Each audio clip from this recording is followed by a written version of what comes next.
The sirens wailed before anyone even called them.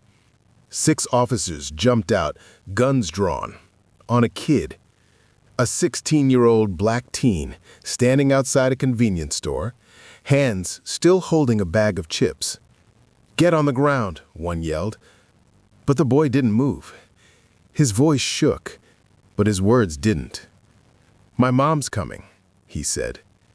And the moment she arrived, the entire street went silent. Marcus wasn't a troublemaker. He was a quiet honor student who'd stop by the store after basketball practice to buy a drink. It was a calm evening until a patrol car screeched beside him. Someone had called in a suspicious black male matching a robbery suspect. Marcus froze as the officers surrounded him, shouting conflicting orders. "Hands up! Face down! Don't move!" His bag dropped, and the soda rolled under the curb. People began recording. He could feel eyes, fear, judgment, phones, all pointing at him. But he just whispered, "Please don't shoot." And then, remembering what his mom had taught him, he added under his breath, "Stay calm. Always stay calm." Because his mom wasn't just anyone. She worked for the FBI, and she told him exactly what to do if this day ever came. One officer lunged forward, pressing Marcus against the hood. His cheek scraped metal, his chest burned from panic. "I didn't do anything," he gasped, but his voice was swallowed by the chaos. The officer reached for handcuffs just as another car pulled up fast. No siren, just power. The driver's door slammed open. A woman stepped out in a dark suit, badge flashing gold under the street light. Her stride was sharp, her face unreadable. "Officers," she said, voice low but commanding. Everyone froze. "Step away from my son." Her tone didn't rise, but it carried authority the street had never heard before. The cops looked at her, confused. One stammering, "Ma'am, this is a police matter."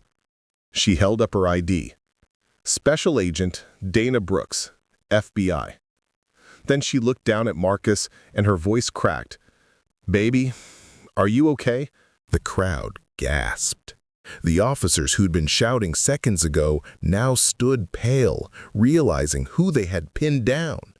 Agent Brooks turned her fury toward them. "You racially profiled a minor. You pointed loaded weapons at a child eating chips." One tried to explain. "He matched the description." "Of what?" she snapped. "Being black?" Her words sliced through the tension like thunder. And as she called dispatch, she added coldly, "This entire stop is now under federal review." For the first time that night, the officer's hands started to tremble, not Marcus's. Agent Brooks held her son tight, whispering, "I told you, never let fear control you." Tears fell, but Marcus stood tall, watching the same men who had just humiliated him now stare at the ground. Later that week, body cam footage went viral, and America saw not just another incident, but a mother's strength, a son's restraint, and the quiet horror of what happens every day. At a press conference, Agent Brooks said, "Every parent teaches their kid to be polite, but some of us have to teach ours how to survive." Her words echoed across millions of screens. Marcus didn't want fame, he just wanted fairness.